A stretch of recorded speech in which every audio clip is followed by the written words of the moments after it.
ሰላም የተወደዳችሁ እንደምን ቆያችሁ? እግዚአብሔር አምላካችን የተመሰገነ ይሁን። ዛሬ ደግሞ ብቻዬን ሳልሆን ከተወደደ ወንድማችን ኢያሱኛ ጆሽ ነው የምንለው ከእሱ ጋር ነው በፊታችሁ ያለሁት። ጆሽ እንግዲህ ከካሜራ ጀርባ ነበረ፣ እናንተ አታውቁትም፣ እኔ ብቻ ነው የማየው። የሚቀርጽልኝ፣ ኤዲት የሚያደርግ፣ ፖስት የሚያደርግ ከሌሎች ወንድሞች ጋር ሆኖ ይህን ስራ የሚሰራ ወንድማችን ዛሬ ደግሞ ከፊት ለፊት መጥቶ የጌታን ቃል አብረን ዲስከስ እናደርጋለን። በጣም የከበረ ነገር በውስጡ አለ። ከእሱም ደግሞ እግዚአብሔር በሱ ውስጥ ማልፎ ያስተምረናል። አንድ መጽሐፍ ክፍል ላይ የተወሰኑ ቁጥሮችን ይዘን ሰተን እሱ ላይ ነው የምንወያየው። የቅዱሳን በረከት በሚል ከአንደኛ ቆሮንቶስ ምዕራፍ 1 ከቁጥር 4 እስከ 9 ላይ ያለውን ሀሳብ እንከፋፈላለን ማለት ነው። ከዚህም በኋላ ደግሞ እንደዚህ አይነት የተለያዩ ሀሳቦችን ይዘን ከእግዚአብሔር ቃል ሀሳብ እየተነጋገርን እንቀጥላለን ማለት ነው። እንግዲህ ይሄ መልእክት ለብዙዎች እንዲደርስ ማጋራታችሁን እንዳትዘነጉ። እግዚአብሔር ደግሞ በዛሬ ቀን ላይ ከቅዱስ ቃሉ በብዙ ያስተምረናል። ጆሽ ዌልካም። ቴንኪዩ በጣም ደህና ነህ? እግዚአብሔር ይመስገን። ከቀራጭነት ወደ ቃል አካፋይነት ከፍታ። ሃሌሉያ ቴንኪዩ ሶ ማች ስለመጣ በጣም ደስ ብሎኛል። አንደኛ ቆሮንቶስ ምዕራፍ 1 ከቁጥር 4 እስከ 9 ላይ ያለውን የቅዱሳን በረከት በሚል በዛ ውስጥ ነው የምንነጋገረው። አንተ አንብብና እንጀምር። እሺ የእግዚአብሔር ቃል እንደዚህ ይላል። በክርስቶስ ኢየሱስ ስለተሰጣችሁ ጸጋ ዘወትር ስለ እናንተ እግዚአብሔርን አመሰግናለሁ። ምክንያቱም በማናቸውም ነገር ይኸውም በንግግር ሁሉ በእውቀትም ሁሉ በእርሱ በልጽጋችኋል። ስለ ክርስቶስም የመሰከርኩላችሁ በእናንተ ዘንድ ጸንቷል። ስለዚህም የጌታ ኢየሱስ ክርስቶስ መገለጥ በጉጉት በመጠባበቅ ላይ ሳላችሁ ማንኛውም መንፈሳዊ ስጦታ አይጉደላችሁም። በጌታ በኢየሱስ ክርስቶስ ቀን ያለ ነቀፋ እንድትገኙ እርሱ እስከ መጨረሻ ድረስ ጸንቶ ይጠብቃችኋል። ወደ ልጁ ወደ ጌታም ኢየሱስ ክርስቶስ ህብረት የጠራችሁ እግዚአብሔር የታመነ ነው። አሜን። ቴንክ ዩ ጆሺ። አዲስ ኪዳን ላይ ያሉ መጽሐፎች ስናጠና ቅዱስ ጳውሎስ መልእክቶችን ስፔሻሊ ስናጠና ጉዳይ ያለባቸው መጽሐፎችና ጉዳይ የሌለባቸው መጽሐፎች ብለን እናጠናለን። ጉዳይ ብዙም ኢሹ ያልተነሳባቸው እንደነ ኤፌሶን ያሉ ተመስግነው በጥሩ ያለቀ መጽሐፍ አለ። የቸርች ቡክ ምንለው ነው። የቤተክርስቲያን ስታንዳርድን ምን እንደሆነ ካልቸር ማወቅ ከፈለግን ኤፌሶን እናጠናለን። ስለ ወንጌል በጥልቀት ማወቅ ከፈለግን ደግሞ ሮሜ እናጠናለን። እና ቆሮንቶስ ደግሞ በጣም መቼም እንደ ብፌ ነው ችግር በጣም ውጥንቅጥ ያለበት ቤተክርስቲያን ነው። አደሴም ታይም ነው ይገርመኛል። ያ ሁሉ የጸጋ ስጦታም ደግሞ ቤተክርስቲያን ኦፕሬት ይሆናል። በዛም አስቸጋሪ ቤተክርስቲያን ደግሞ ጳውሎስም ደግሞ የዛ ቤተክርስቲያን እንግዲህ መስራች 18 ወር ተቀምጦ ሎካል ቸርች ውስጥ ያለ ነው። አንዳንድ ጊዜ ሰዎች ሎካል ቸርች ችግር አለ፣ እኛ ቸርች በቃ አልሄድም ቸርች ምናምን ብለው ከሎካል ቸርች ራሳቸውን ያወጣሉ። እና ጳውሎስ እኮ ቆሮንቶስ ቸርች እንግዲህ የነበረ ሰው ነው። ስለዚህ ሎካል ቸርች ውስጥ መሆን አንዱ የመንፈሳዊ እኔ የማቹሪቲን ልክ የማይበት እሱ ነው። አንዳንድ አገልጋዮች አሉ አጥቢያ ቤተክርስቲያን የሌላቸው ግን ከሰኞ እስከ ሰኞ ከእሑድ እስከ እሑድ እዚያ በዚህ የሚባክኑ አሉ። እና በዚች ቤተክርስቲያን ውስጥ ደግሞ የነበረ ነው። በእርግጥ ይሄ በተጻፈበት ጊዜ ላይ እሱ ወደ ሌላ ከተማ ሄዶ ስለ ቤተክርስቲያኗ ሰዎች ነግረውት እና ቤተክርስቲያኗም ደግሞ ጥያቄ ያለን መልስልን ብለውት ለዛ ለመመለስ የተጻፈ ደብዳቤ ነው።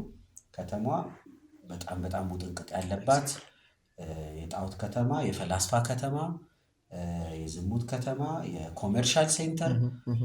እንደውም እዛ ከተማ መቀመጥም አልፈለግም። ጌታም በሌሊት ነው በንጋታው ሊወጣ ሲል እንዳትወጣ ብዙ ማድናቸው ብዙ የኔ ሆኖ በዚህ ያሉ፣ ስለዚህ ተናገር፣ ዝም ማትበል፣ ያንተ ስራ መናገር ነው፣ የኔ ስራ ማዳን ነው ብሎ ቆሮንቶስ 18 ወር ተቀምጦ የተከላት ቤተክርስቲያን ነች። ከዛ በኋላ ግን ስለ ቤተክርስቲያኗ ሲሰማ ቁጥር 9 ላይ ማየት እንችላለን። ሰዎች ሲነግሩት በጣም ነው የደነገጠው። ብዙ መከፋፈል፣ ሴክሹዋል ኢሞራሊቲ፣ በጌታ እራት ዙሪያ ጥያቄ፣ በጸጋ ስጦታ አጠቃቀም ላይ እርስ በርስ ግጭት፣ የአገልጋይ አንድነት የለም፣ መከፋፈል አለ። የምታሳዝን ቤተክርስቲያን መሆኗን ሰማ። እነሱም ብዙ ጥያቄ ነበረባቸው። ከዛ እሱን ለመመለስ የጻፈው ነው ማለት እስካሁን እንኳን ሳወራ ኖቲስ ካደረግከው ኔጌቲቭ ነገር ነው ብዙ እያወራ ያለሁት። ግን ይገርማል። ዛሬ አሁን የምናነሳው ሀሳብ በተለይ ከ1 እስከ 3 ራሱ በጣም ቅዱሳን ናቸው ብሎ አመስግኖ ነው የጀመረው። በክርስቶስ ኢየሱስ ስለተሰጣቸው በረከት ደግሞ አሁን እናነሳለን። እና ይገርማል። ምንም ነገር ውስጥ ብንሆን በክርስቶስ ኢየሱስ ስናምን በእግዚአብሔር ፊት ያለንን ስታተስ የከበረ ነው። የከበረን መሆንን አውቀን ተስተካክለን መሄድ ከኛ ይጠበቃል። ኃጢአትንና ድካምን ለማጽደቅ ፈልጌ ሳይሆን በቃ ምንም ውስጥ ድካምን ውስጥ ነው በክርስቶስ ኢየሱስ አምኖ እምነቱን በሱ ላይ ያደረገ ግን በክርስቶስ በኩል እግዚአብሔር ሲያየው ግን ጸድቆ ነው የሚያየው እና አመስግኗቸው ኢንከሬጅ አድርጓቸው ነው ይጀምራል። እኛም ቸርች ውስጥ ባይዘይ ስናገለግል ከሰው ጋርም ባለን ኮንቨርሴሽን ፖዚቲቭ ነገር ማየት በጣም ጥሩ ነው። ይሄ ማበረታታት ኢንከሬጅ ማድረግ ከጳውሎስ በደንብ ሰው ጥሩ ነገር ብዙ ቢኖርም ትንሽ ነገር ካለ ግን ለመቀጥቀጥ ያለ ኢነርጂ አንድ ገልበልና አንተ መጨመር ትችላለህ። ይሁዳ ወታደር አስከትሎ መጥቶ ኢየሱስን በቃ ሰዓቱ ደርሷል፣ የጥፋት ልጅ መጥቷል ምናምን ከዛ ወዲያው ከነጨፍራው መጥተው እሱም ነግሯቸዋል፣ ምሰማው ነው እሱ ትይዙታላቸዋል። እና ልክ ይሁዳ ሲመጣ ኢየሱስ ምን እንዳለው ታውቃለህ? ወዳጅ ሆይ ይለዋል። that was the last conversation በኢየሱስና በይሁዳ መካከል። ግን ጭፍራ ይዞ ኢየሱስን በ30 ብር ሸጦ ሊያሳልፍ ያለውን ይሁዳን መካከል ወዳጅነት ማየት የሚችል ኢየሱስ ብቻ ነው። በዛች ባለቀ ሰዓት እንኳን ወዳጅ ሆይ ያለው ልታደርግ መጣ። ከዛ እሱ ያደረገውን አደረገ። ግን እንደው ምን ልበል 99.999 ኢቭል እንኳን ብትሆን 0.001 የምትሆነዋን መልካምነት አጉልቶ ከ99.99 ይልቅ ኢየሱስ ማየት ይችላል። አንተ ይሁዳን ወዳጅ ትለዋለህ? በዛ ሞመንት ብር እየያዘ ምናምን አሪፍ በነበረበት ሲዘን እኮ አይደለም። ኦሬዲ አፒር አድርጓል ኃጢአት አንዴ እኔ የኢየሱስ አይን እኮ የሚገርም ይለያል። አሁን በዚህ ጊዜ እኮ ሰው እኛ ሰዎች ደካሞች ነን በእውነት ጥሩ ነገር ማየት በጣም ይከብደናል። ግድግዳ ሙሉ ነጭ ሆኖ አንድ ጥቁር ነገር ጠብ ብታል ምን ይታያል ትልም ጥቁሯን አያት።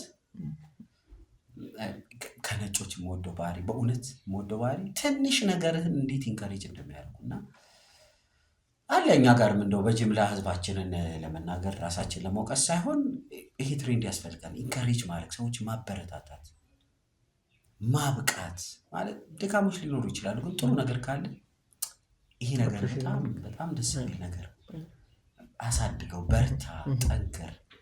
ኢየሱስ ላይ አይተነዋል።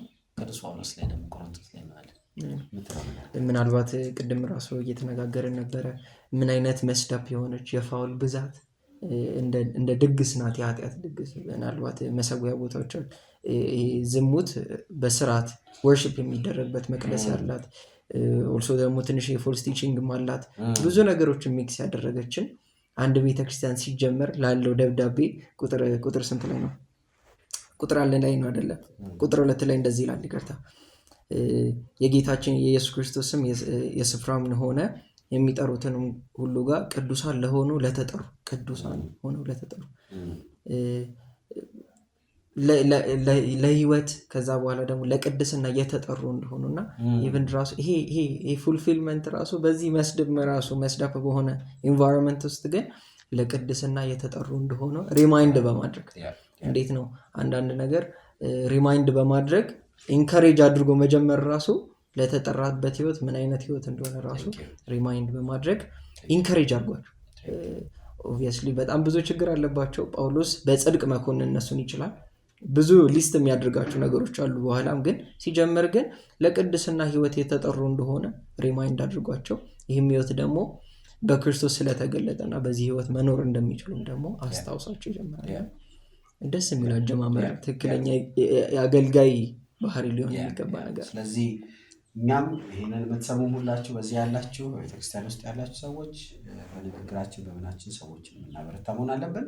ስለዚህ ያው ስለ ቆሮንቶስ ያለንን ኢሜጅ ትንሽ የሚያስተካክል ሀሳብ ነው ዛሬ እንድናወራ የፈለግነው። የቅዱሳንን በረከት ነው የምናነሳው። ከ4 እስከ 9 ላይ በሶስት መልኩ አንስተን ነው የምናወራ። ደስ አንደኛ ትላንትና ላይ በጸጋው ያገኘ ነው ከቅዱሳን የመጣ ነገር አለ። ዛሬ ላይ ደግሞ እንደ ስጦታ ሆኖ የተሰጠን አለ። ነገ ላይ ደግሞ እርግጠኛ ሆኖ የሚጠብቀን ነገር አለ እና እነዚህ ሶስት ነገር ነው የሚያነሳልን።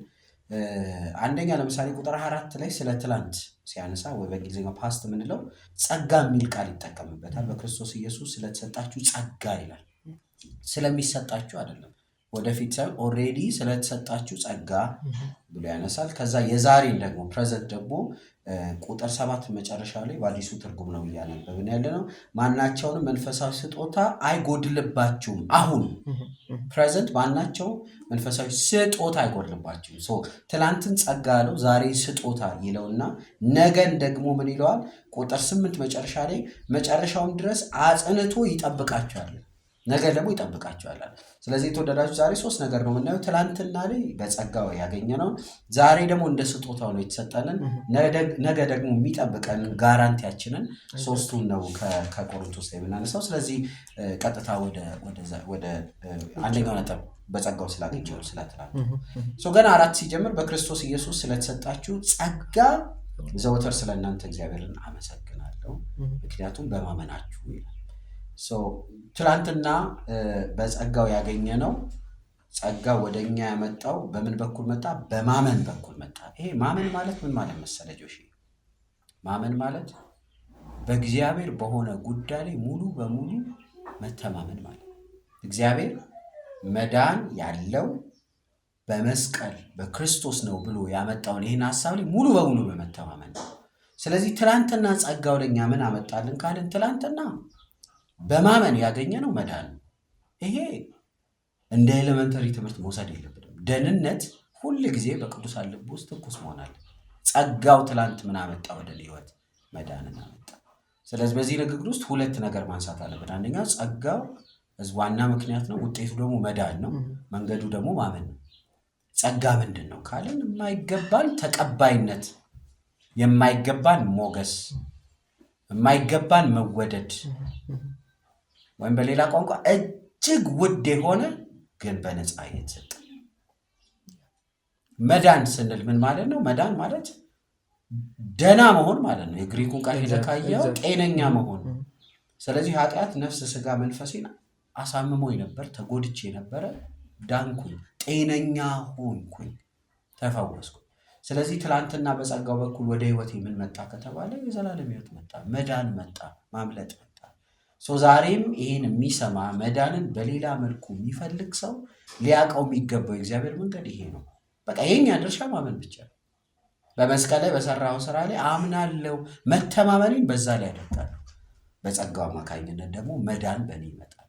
ስለዚህ ትላንት ድኛለሁ፣ ዛሬም በእግዚአብሔር ቤት ያለ ድኛለሁ የሚልም ምእመን ሁሌ በልቡ ላይ ማሰብ ያለበት፣ እግዚአብሔርን ማመስገን ያለበት ስለ መዳኑ ነው። ትላንትና ድኛለሁ ብጨምረው ካለ እዚህ ላይ እንደውም በጣም ሊን ማድረግ እንዳለብን በጣም ይናገራል። ጸጋው ላይ በኢየሱስ ክርስቶስ የተሰጠ አንድ ጸጋ አለ። ጸጋ የተባለው ነገር እንዲሁ ፓኬጅ ብቻ አይደለም፣ እንድንቆይ እዛ ላይ እንድንቆይበት፣ በጣም እንድንቀጥልበት። የክርስትና ህይወት ላይ ቀላል ጉዳይ አይደለም፣ ቀላል ህይወት አይደለም። ግን እሱ ህይወት ላይ ግን ዋክ እንድናደርግ ሰፖርት የሚያደርገን በኢየሱስ ክርስቶስ በማመን የሆነ ጸጋ ነው። ዴይሊ የሚደግፈን፣ ዴይሊ ምህረትን፣ ዴይሊ ይሄ ክርስትና ህይወት ላይ እንድንቆይ የሚያደርገን ቤዙ ወይም ግራውንዱ እምነት ነው። ከዛ ላይ በክርስቶስ የሆነ እምነት ነው። ደግሞ እሱ ላይ ደግሞ እንድንቀጥል የሚያደርገን መንገዱ ላይ ያለ ደግሞ ጸጋ ነው።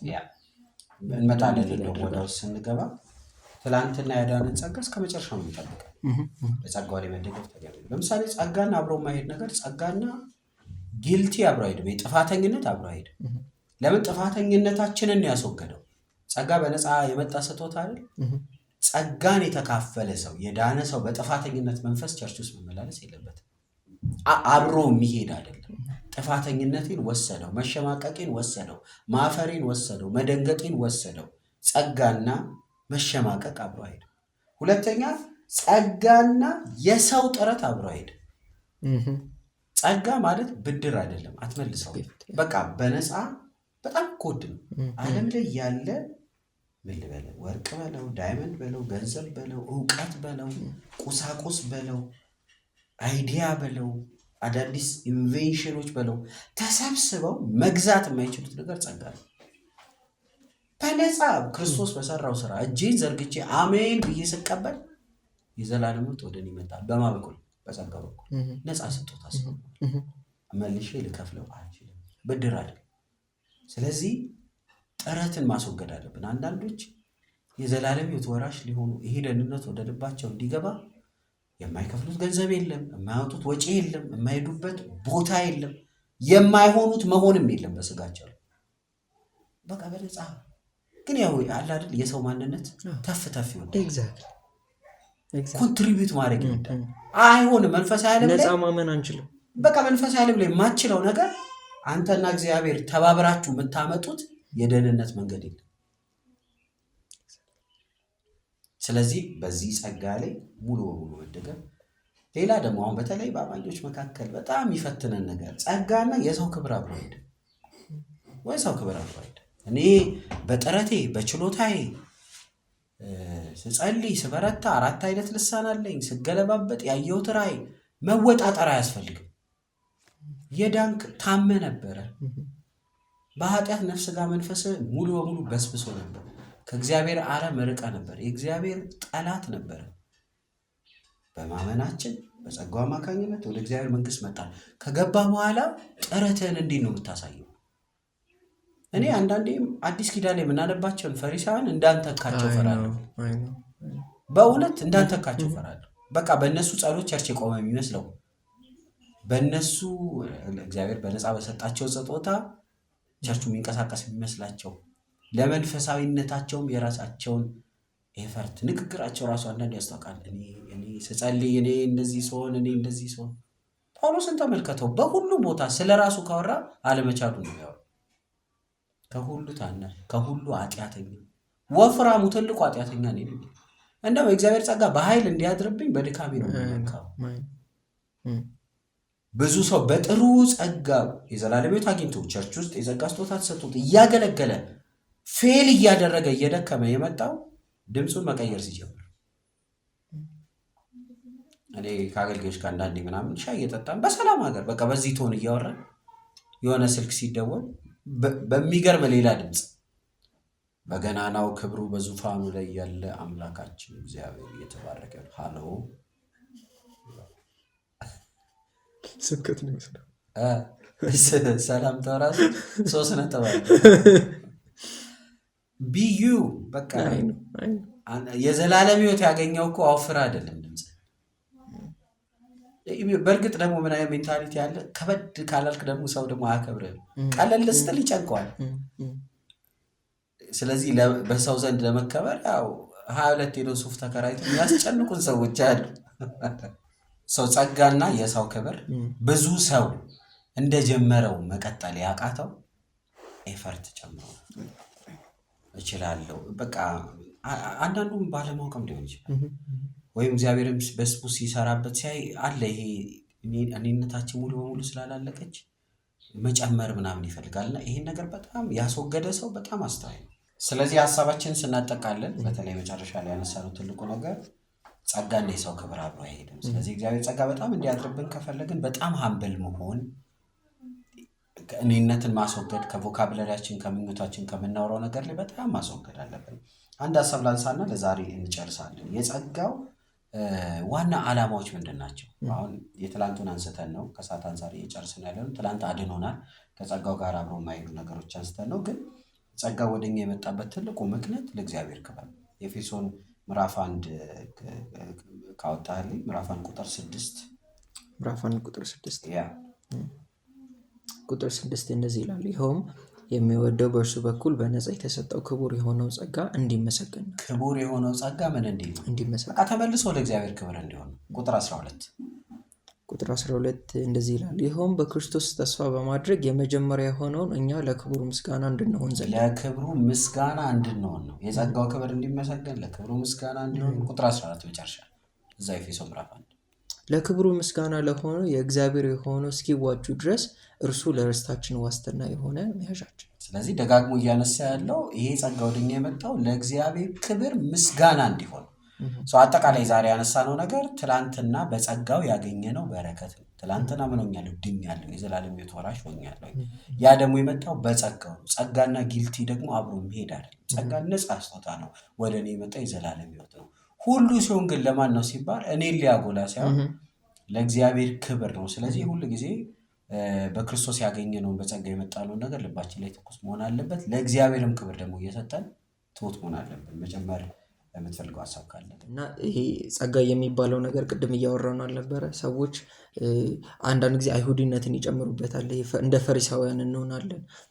ወይም ደግሞ የሆነ ሰዓት ደግሞ ድነትን ብቻ ወይም ጸጋውን ብቻ ሳይሆን የእኛም ስራ የእኛንም ነገር አድ ስናደርግበት ብዙ ጊዜ ቅድም እያወራ አንድ ነገር እያመጣልኝ ነበረ። ጸጋ ላይ ወይም የድነት ስራ ሳልቬሽን ላይ እጅ ገባበት ማለት እጅ ይላል። ጸጋ ብቻውን ነው፣ ብቻውን የሚቀጥል ጉዳይ ነው እና የሰው ነገር ጀመረ ማለት የሰው ነገር ገባበት ማለት ጸጋውን የሚያሳንስ ጸጋውን ብለር የሚያደርግ ስለሆነ ኢቨን ራሱ ባይ ዘ ዌይ ለአንድ አሕዛብ ወይም ለአንድ ክርስቲያን ላልሆነ አፎርድ የማያደርገው ነገር ስለሆነ ነው በነፃ ይሆን። አፎርድ ቅድም እያልከን ነበረ ያሉ ዓለም ላይ ያሉት ነገሮች በሙላ ተጨምቀው ለአንድ ነገር ፔይ ለማድረግ ለመክፈል ቢሆን እንኳን መክፈል ስለማንችል አፎርድ ሊያደርገው የሚችለው የመስቀል ስራ የክርስቶስ ደም ብቻ ስለሆነ በማመን የሆነው ለዛ ነው። ማንም አፎርድ ሊያደርገው ወይም ሊቀበለው የሚችል ጉዳይ ስላልሆነ፣ ስለዚህ ነፃ ስጦታ ነው ስንል አው መግዛት ብትሞክሩ አትችሉም የሚልም አንድ ላይ ሜሴጅን የያዘ ነው ጸጋ የሚለው ነገር እና የእግዚአብሔር ጸጋ ላይ ሊን ማድረግ ካልቻለ ክርስትና it will be በጣም ሃርድ የሆነ ነገር። ክርስትናንም ደግሞ ከሌላው የለየው ስራ የሌለበት ጉዳይ ስለሆነ ቤዙ ኦልሬዲ የተሰራ ነው የማፍራት ህይወት ስለሆነ ነውና ዛሬም ክርስትናችን ላይ መስራት ካለ ዛሬም እንትን ላይ መጠንቀቅ እንትን ተፍተፍ ማለት ካለ እጅ እናስብላል። እጅ ደግሞ በእግዚአብሔር ፊት እግዚአብሔር የሚቀበለው አይነት መስዋዕት አይደለምና ስለ ጸጋው ክብር ተባረክ። አሜን። ስለዚህ ተወደዳችሁ በዓለም ላይ ያለ ሃይማኖት ቢከፈል በሁለት ነው። አንደኛው ሰው ጥሩ ተጣጥሮ የሚሄድበት መንገድ፣ ሁለተኛው ደግሞ ክርስቶስ በሰራው ስራ ሰው አምኖ ብቻ የዘላለም ሕይወት የሚወርስበት ነው። ትላንት በጸጋው ምን ሆነናል? ድነናል። ዛሬና ጸጋው ለፊትም ይሰራልን ደግሞ በመቀጣይ እናያለን። አመሰግናለሁ ጆሽ፣ እግዚአብሔር ይባርካችሁ። ይሄ መልእክት ለብዙዎች እንዲደርስ ማጋራታችሁን አትርሱ። ጸጋ ከሁላችን ጋር ይሁን። ተባረኩ።